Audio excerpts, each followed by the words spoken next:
Chapter 8.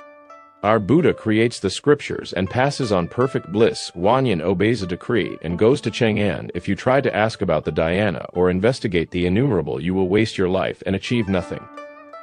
Polishing bricks to make mirrors, or piling up snow to turn it into grain minus however many years have you wasted like that? A hair can contain an ocean, a mustard minus seed can hold a mountain, and the golden Kasyapa only smiles. When you are awakened, you will surpass the 10 stages and the 3 vehicles, and stop the 4 kinds of birth and the 6 types of reincarnation.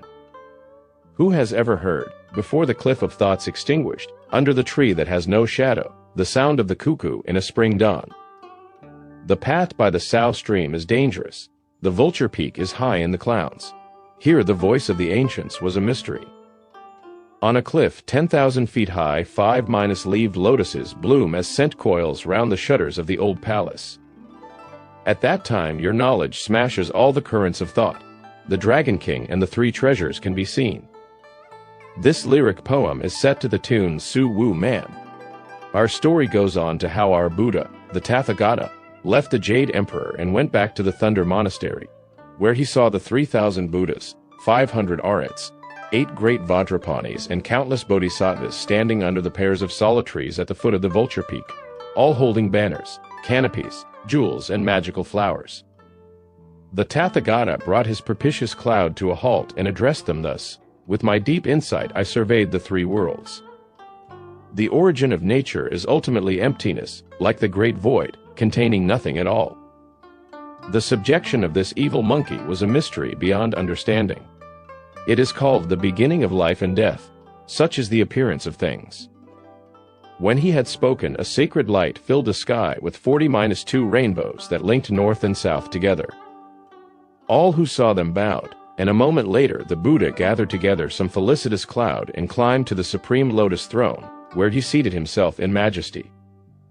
Then the 3,000 Buddhas, the 500 Arhats, the 8 Vajrapanis, and the 4 Bodhisattvas came forward to bow to him with their hands together and ask, "Who was it who wrecked the heavenly palace and ruined the peach banquet?" "The wretch was a monkey fiend born on the mountain of flowers and fruit," the Buddha replied, "whose towering crimes would beggar description. None of the heavenly generals were able to subdue him, and when Lord Lao Tzu refined him with fire after Erlang had captured him, he was unharmed. When I went there, he was in the middle of the Thunder Generals, giving a great display of his martial prowess and his spirit. I stopped the fighting and asked him what it was all about. He said that he had divine powers, was able to do transformations, and could ride a somersault cloud for 30-6,000 miles at a single jump. I made a wager with him that he could not jump out of my hand, then grabbed him, turned my fingers into the 5 Elements mountain, and sealed him under it.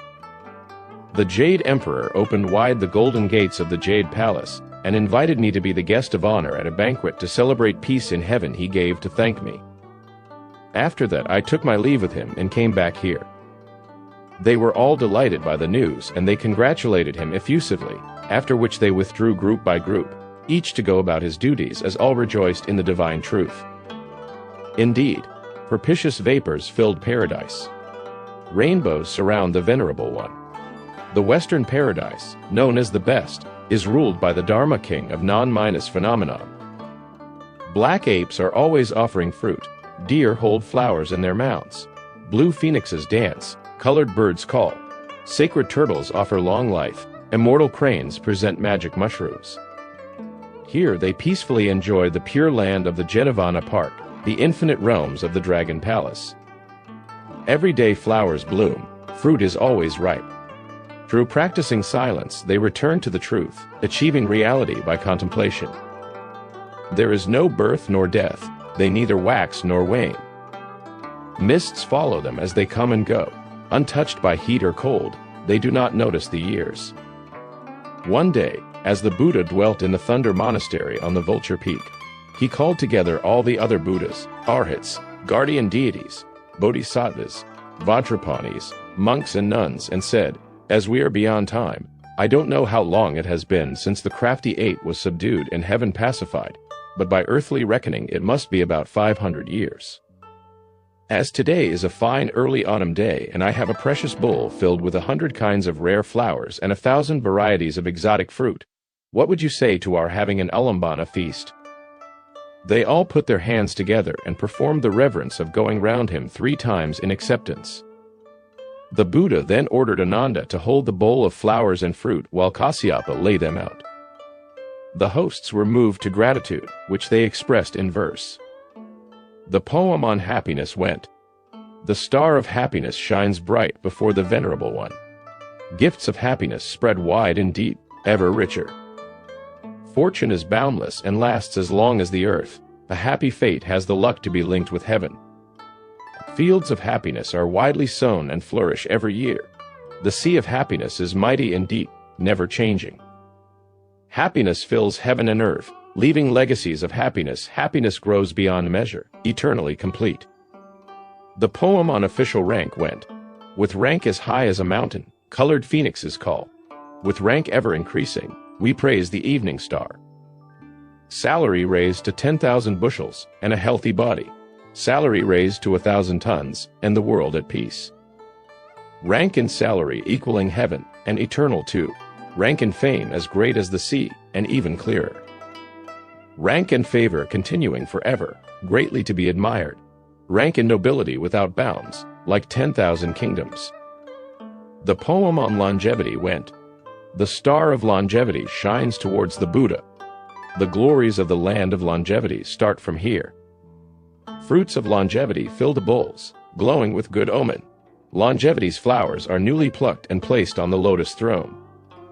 Poems of longevity, pure and elegant, full of rare conceits, songs of longevity sung with exquisite talent.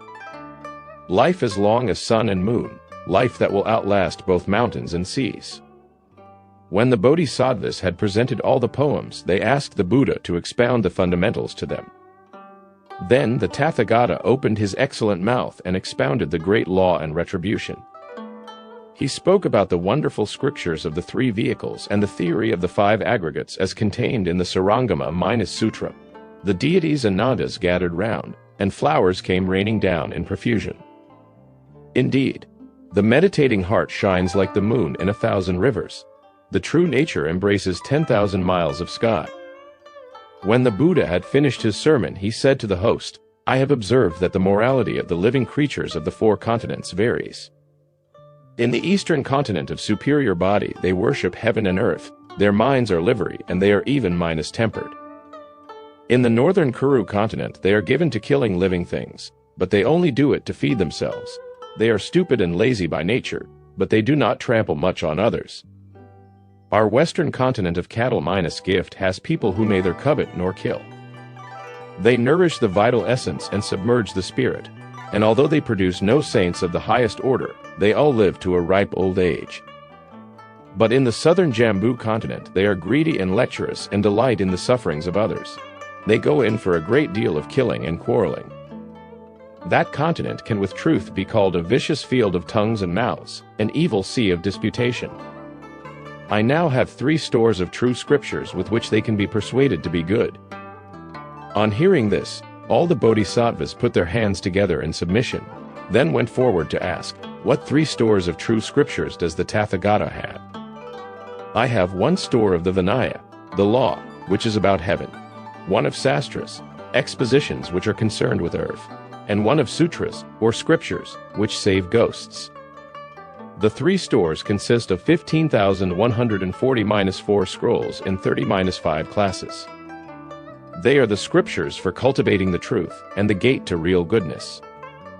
I want to send them to the eastern lands because it is intolerable that the beings of that quarter should all be such stupid wretches who slander and defame the true word, do not understand the gist of my law, and have lapsed from the orthodox Yogacara sect. How am I to find one with the magic powers to go to the east, choose a worthy believer and bid him make the arduous crossing of 1,000 mountain and 10,000 rivers in search of the scriptures until he finally comes to this abode of mine to receive them? When he does come, they will be sent to the east forever to convert all living beings, which will be a blessing as big as a mountain, a cause for congratulation as deep as the sea. Is anyone willing to go and find him? The Bodhisattva Guanyin went up to the lotus throne, and after going round the Buddha 3 times by way of salutation, she said, "Your untalented disciple wishes to go to the east to find a man to come and fetch the scriptures." All present raised their heads to look at the Bodhisattva, her understanding filling out the 4 virtues, wisdom filling her golden body. From her necklace hang pearls and jade, her bracelet is made of jewels. Her hair is black clouds skillfully piled like coiling dragons. Her embroidered girdle lightly sways, a phoenix wing. Sea green jade buttons, a gown of white silk gauze, bathed with sacred light, brocade skirts, a girdle of gold, shielded by propitious vapors. Eyebrows like crescent moons, eyes like a pair of stars. A jade face full of heavenly happiness, scarlet lips making a touch of red. Her pure bottle of sweet dew is ever full, the willow twigs in it are always green. She delivers from the 8 disasters, saves all living beings, great is her compassion. She stays on Mount Tai, lives in the southern sea, rescues the suffering when she bears their cries, never failing to answer every call, infinitely divine and miraculous. Her orchid heart admires the purple bamboo. Her orchid nature loves the fragrant creeper. She is the merciful ruler of Potarika Island, the living guanyin of the Tide Cave. The Buddha was very pleased to see her. No one but the venerable guanyin, whose divine powers are so great, will do for this mission, he said. What instructions have you for your disciple as she goes to the east? Guanyin asked. You must watch the route all the way, said the Buddha. You may not go via the Milky Way, but if necessary, you may have a little cloud or mist. As you cross mountains and rivers, you must note the distances carefully to enable you to give full instructions to the man who will come to fetch the scriptures. But that true believer will, I'm afraid, have a difficult journey, so I shall give you 5 treasures for him. The Buddha ordered Ananda and Kasyapa to bring out a brocade cassock and a 9-ringed monk's staff. Give this cassock and staff to him who will come to fetch the scriptures, there for him to use. If he is determined to come here, he can avoid the wheel of reincarnation by wearing this cassock, and he will be free from evil if he carries this staff. The Bodhisattva bowed and took them. The Buddha then produced 3 bands. These precious things are called tight bands, he told the Bodhisattva as he handed them to her. Although all 3 of them look the same, they have different uses. I also have 3 band minus tightening spells.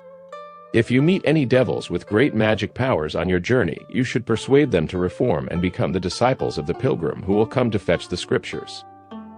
If they do not do as they are told, these bands should be put on their heads, where they will of themselves take root in the flesh. If the appropriate spell for each one is recited, the victim's eyes will bulge, his head will ache, and his forehead will split open. He will thus be certainly induced to adopt our religion. When he finished speaking, the Bodhisattva bowed eagerly and withdrew. She told Huyen the novice to accompany her, and he took his iron staff weighing 1,000 pounds with him so that he could as a demon minus quelling strongman for the Bodhisattva. The Bodhisattva wrapped the cassock up in a bundle and gave it to him to carry. She then put the golden bands away safely and went down the vulture peak with the staff in her hand. The Buddha's disciple comes back to his original vow. The venerable golden cicada is dressed in sandalwood. When the Bodhisattva reached the foot of the mountain, the gold-headed immortal of the Jade Truth Temple stopped her at the temple gate and invited her to take some tea. But she dared not stop for long, and so she said, I had been given a sacred command by the Tathagata to go to the east and find a man who will come to fetch the scriptures. When will he arrive? The immortal asked. It is not definite, the Bodhisattva replied, but he will probably reach here in 2 or 3 years' time. She took her leave of the immortal, and as she traveled amid cloud and mist, she estimated the distances. There are some verses to prove it. She cared nothing of the journey of 10,000 miles to find him, but worried about finding the right man. Looking for the man seemed to be very chancy, but how can it be a mere coincidence? One who teaches the way for the wrong motives will distort it. He who explains it without faith will preach in vain. Whoever will try and know it with his whole being is bound to have a future ahead of him. As the teacher and her disciple were on their journey, they suddenly noticed 1,000 miles of weak water, which was the river of flowing sands. Disciple, Said the Bodhisattva, "This will be hard to cross for the man who will come to fetch the scriptures, as he will be of impure bone and mortal flesh." "How will he do it?" "Teacher, how wide does the river look to you?" asked Huiyin. The Bodhisattva stopped her cloud to investigate. She saw, joining up with the deserts to the east, reaching the foreign kingdoms in the west, Wuj in the south, the Tatars in the north. It was about 300 miles across and 3 million miles long. As the waters flowed, it was like the earth turning over. The waves were like rearing mountains. Broad and boundless, vast and mighty, from 3 miles distance the mighty flood is heard. Immortals' rafts do not reach here. Lotus leaves cannot float on it. The sun slants through withered plants and bathes the crooked shore. Brown clouds block its light and darken the long bank. How could merchants pass this way? Has a fisherman ever moored here? No geese alight on the sandbanks, but apes cry on the distant shore. Its color comes from bountiful red smartweed, while delicate white duckweed drifts together. As the Bodhisattva was surveying the scene, she heard a splash and saw a hideous ogre leap out of the waves. He was not really blue, not really black, with an evil face, neither tall nor short, bare legs and a muscular body. His eyes flashed like a pair of tortoise-minus shell lanterns. The comers of his mouth were as sinister as a butcher's cauldron. Protruding fangs like swords, red hair, matted and unkempt. He roared like a clap of thunder and ran across the waves with the speed of wind. This ogre climbed up the bank with a pole in his hands to catch the Bodhisattva, but was stopped by Huiyin's staff. "Don't run away," Huiyin shouted as the ogre advanced towards him. The battle that ensued between them was quite terrifying. Moxa with his iron club, using his divine powers to protect the Bodhisattva. The ogre with his demon-minus quelling pole displaying his valor for all B was worth. A pair of silver dragons dancing by the river, 2 holy monks in battle on the bank. The one used his skill to control the river of flowing sands, the other had distinguished himself in protecting Guanyin. The one could make the waves leap and roll, the other could breathe out fogs and gales. When the waves leapt and rolled, heaven and earth were darkened. In the fogs and gales, sun and moon were dimmed. The demon-minus quelling pole was like a white tiger coming down from the mountain. The iron club was like a crouching yellow dragon. When one goes into action, it beats the undergrowth to start the snakes. When the other lashes out, it parts the pines to flush the sparrowhawks. They fight till the sky goes dark and the stars twinkle. Then the mist rises, and earth and sky are dim. The one has long been unrivaled in the weak waters. The other has always been the hero of Vulture Peak. When the pair of them had fought several dozen rounds inconclusively, the ogre blocked his opponent's iron staff and asked, "Where are you from, monk, that you dare to take me on?" "I am Prince Moxa, the second son of the pagoda minus bearing heavenly King Li," the other replied. "I am also Huiyin the novice. I am now protecting my teacher on her journey to the east to find the man who will fetch the scriptures." "Which monster are you? How dare you stand in our way?" The ogre then realized who he was. "I remember," he said, "you used to cultivate your conduct with Guanyin of the Southern Sea in the purple bamboo grove. Why have you come here? Can't you see my teacher standing there on the bank?" When the ogre heard this, he chanted, "Na minus a minus ah," several times to show his respect, withdrew his pole and let Moxa seize it. Then he bowed to Guanyin and said, "Forgive me, Bodhisattva, and listen to what I have to tell you. I am not a demon, but the curtain-raising general who used to stand in attendance by the imperial chariot in the Hall of Miraculous Mist. Just because I accidentally smashed a crystal dish at a peach banquet, the Jade Emperor had me given 800 strokes of the rod, exiled me to the lower world, and made me look like this. And on top of it all, every 7 days, he sends a flying sword here to stab my chest over 100 times before it goes back again. It's agony. I get so unbearably cold and hungry that I have to emerge from the waves every 2 or 3 days to devour a traveler. I never thought that in my ignorance I would insult the merciful Bodhisattva today. You were exiled here for a crime against heaven, but now you are deepening your guilt by harming living beings. I am now going to the east on the Buddha's orders to find the man who will fetch the scriptures. Why don't you become one of us and ensure yourself good retribution in future by accompanying the pilgrim as a disciple and ascending to the western heaven to pay homage to the Buddha and seek the scriptures?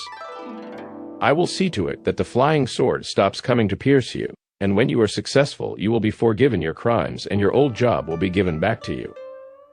What do you think of that?" "I am willing to return to the truth," the ogre replied, then went closer as he continued, "Bodhisattva, I have lost count of the number of people I have eaten here, and I have even devoured some pilgrims who were trying to fetch scriptures. I throw the heads of all my victims into the river, and they all sink to the bottom as not even goose minus down will float on this water. But the skeletons of those 9 pilgrims floated and would not sink. I was so impressed by this that I threaded them together with rope and play with them in my spare time. But I am afraid that the man who is to fetch the scriptures may not get this far, which would wreck my future." "Of course he'll get here," the Bodhisattva replied. "You should hang those skeletons from your head and wait for him. They will come in useful." "In that case," the ogre said, "I shall await your instructions." The Bodhisattva then laid her hands on his head and administered the monastic rules to him, chose for him the surname Sha, sand, and gave him the Buddhist name of Wujing, awakened to purity. Then he entered monkish life and took the Bodhisattva across the river. He washed his heart, cleansed his thoughts, and stopped killing living creatures.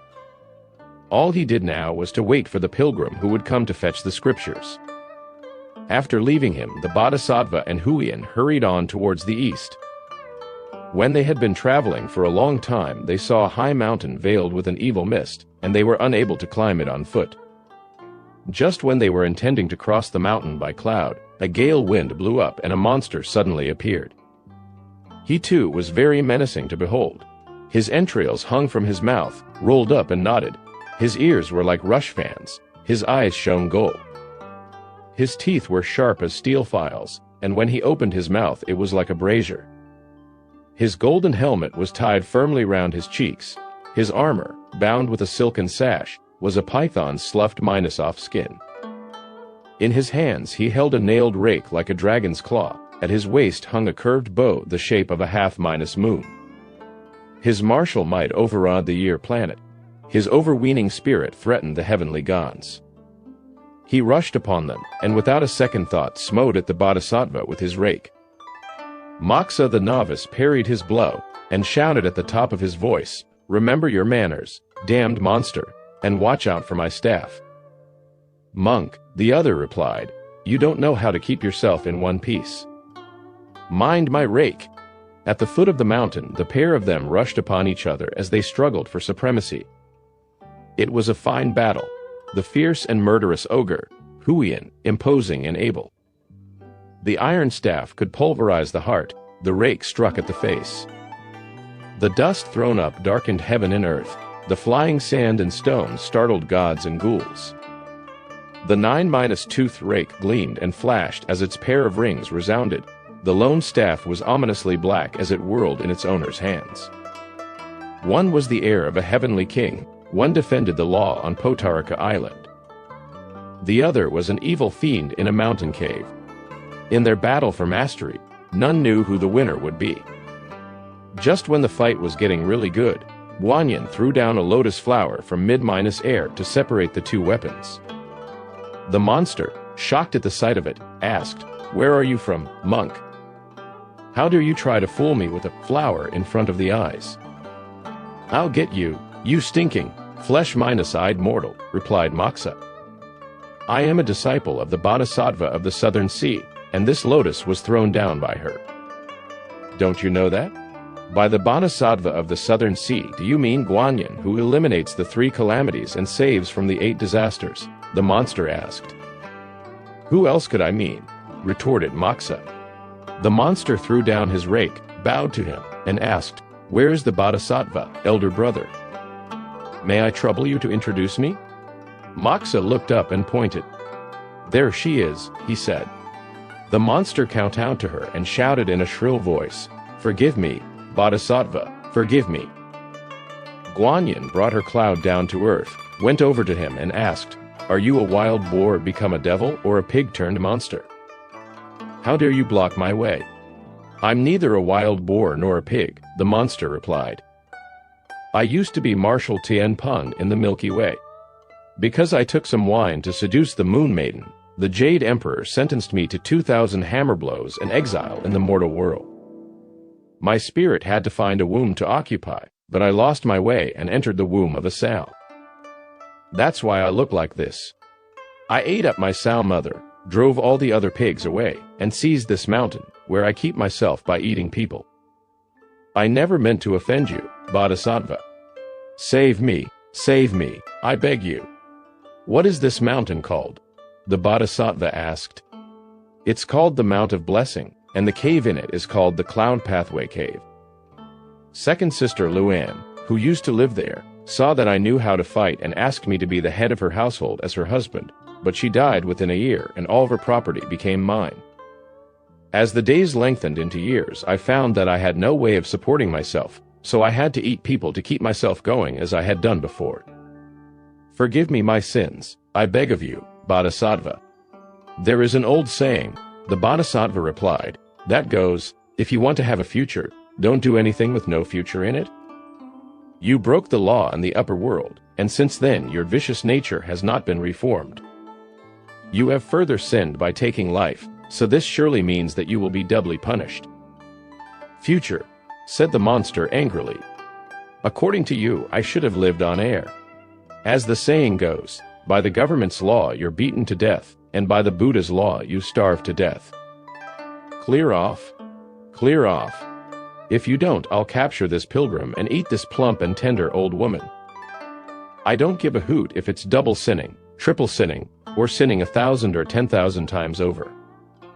If a man wishes to be good, heaven will certainly allow him to be, said the Bodhisattva.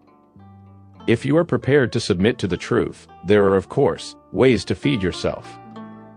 There are the 5 kinds of food minus grains, and they are sufficient to assuage hunger, so why eat people to keep alive? When the monster heard these words, it was as if he awoke from a dream, and he said to the Bodhisattva, I would love to reform, but isn't it true that a sinner against heaven has nowhere to pray to? I'm going to the east on the orders of the Buddha to find the man who will fetch the scriptures, she replied. You can be a disciple of his and make this journey to the western heaven. Thus you will gain merit and atone for your crimes, and I will see to it that you are freed from disaster. I'll go with him, the monster said over and over again. The Bodhisattva then laid her hands on his head and he accepted the monastic rules. She gave him the surname Zhu, pig, because of his appearance, and gave him the Buddhist name Zhu Wunen, pig awakened to power. She ordered him to adhere to the truth and eat only vegetarian food, cutting out the 5 pungent vegetables as well as the 3 forbidden things: wild goose, dog and fish. He was now to wait single-mindedly for the pilgrim who would come to fetch the scriptures. The Bodhisattva and Moksha then took their leave of the pig awakened to power and continued on their way by low-altitude cloud. As they were traveling along, they heard a jade dragon call to them in mid-air. Which dragon are you? The Bodhisattva asked as she went up to him. And why are you undergoing punishment here? I am the son of Ao Run, the Dragon King of the Western Sea. Because I burnt up the bright pearls in the palace, my father reported me to the court of heaven as a rebel. The Jade Emperor had me hung up in mid-air and given 300 strokes, and I am to be executed any day now. I beg you to save me, Bodhisattva. When she heard his plea, the Bodhisattva went in through the southern gates of heaven with Moksha. Here they were met by the heavenly teachers Chu and John, who asked them, Where are you going? I would like an audience with the Jade Emperor. The 2 heavenly teachers hurried in to announce her, and the Jade Emperor came out of his palace to receive her. The Bodhisattva went forward to greet him and said, On my way to the east on the orders of the Buddha to find the man to fetch the scriptures, I met a wicked dragon suspended in mid-air. I have come here especially to ask you to spare his life and give him to me so that I can teach him to serve the pilgrim with his legs. On hearing this, the Jade Emperor issued a decree pardoning him, and he sent a heavenly general to release him and give him to the Bodhisattva. The Bodhisattva thanked him for his generosity and left. The young dragon kowtowed to show how grateful he was for having his life spared, and he obediently did what the bodhisattva told him to. She took him to a deep ravine, where he was to wait until the pilgrim came. When that happened, he was to turn into a white horse and achieve merit by going to the western heaven. On receiving his orders, the young dragon hid himself. The bodhisattva led Moksha the novice across this mountain, and they hurried on towards the east. Before they had gone much further, they suddenly saw 10,000 beams of golden light and 1,000 wisps of propitious vapor. "Teacher," said Moksha, "the place where all the light is coming from is the Five Elements Mountain, where the Tathagata's restriction order is posted. This must be cause that great sage equaling heaven who wrecked the peach banquet and threw the heavenly palace into chaos is imprisoned there."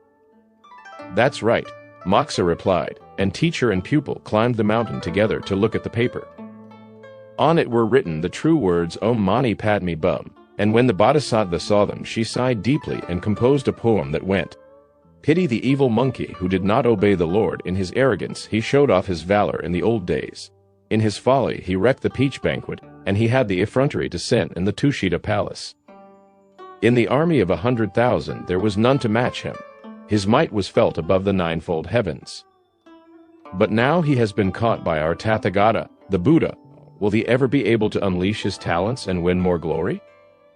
The conversation between teacher and disciple had disturbed the great sage, who shouted from under the roots of the mountain, "Who's that up there?" When she heard this, the bodhisattva hurried down the mountain to visit him. At the foot of the mountainside, the local gods, the mountain gods, and the heavenly generals who were guarding the great sage all bowed to the bodhisattva in greeting and took her to the great sage. She saw that he was pressed down inside a stone box, so that he could speak but could not move his body. "Monkey," the bodhisattva said, "do you know who I am?" The great sage opened wide his fiery eyes with their golden pupils, nodded his head and shouted at the top of his voice, "Of course I recognize you.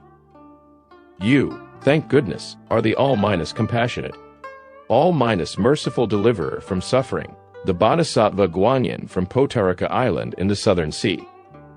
You're a very welcome visitor. Every day here seems like a year, and nobody I know has ever come to see me. Where have you come from?" "I have received a mandate from the Buddha to go to the east and find the man who will fetch the scriptures," she replied, "and as I was passing this way I decided to come over and see you. The Buddha fooled me and crushed me under this mountain minus I haven't been able to stretch myself for 500 years. I desperately hope that you will be obliging enough to rescue me, Bodhisattva." "You wretch," she replied, "you have such an appalling criminal record that I'm afraid you'd only make more trouble if I got you out." "I have already repented," he said, "and hope that you will show me the road I should follow. I want to cultivate my conduct. Indeed, when an idea is born in a man's mind, it is known throughout heaven and earth. If good and evil are not rewarded and punished, the world is bound to go to the bad." The Bodhisattva was delighted to hear what he had to say. "The sacred scriptures say," she replied, "if one's words are good, they will meet with a response from even 1,000 miles away. If they are bad, they will be opposed from the same distance. If this is your state of mind, then wait while I go to the east to find the man who will fetch the scriptures. I'll tell him to rescue you. You can be his disciple, observe and uphold the faith, enter our Buddha's religion, and cultivate good retribution for yourself in the future. What do you say to that?" I'll go, the great sage repeated over and over again. "As you have reformed," she said, "I'll give you a Buddhist name." "I've already got a name. It's Sun Wukong." The Bodhisattva, very pleased, said, "I made 2 converts earlier, and their names both contained Wu, awakened. There's no need to give you any further instructions, so I'll be off." The great sage, now aware of his own Buddha-minus nature, was converted to the Buddha's religion, and the Bodhisattva devotedly continued her search for a saintly monk.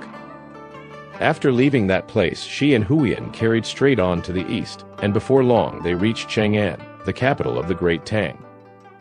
Putting away their mists and clouds, teacher and pupil turned themselves into a pair of scabby itinerant monks and went inside the city of Chang'an.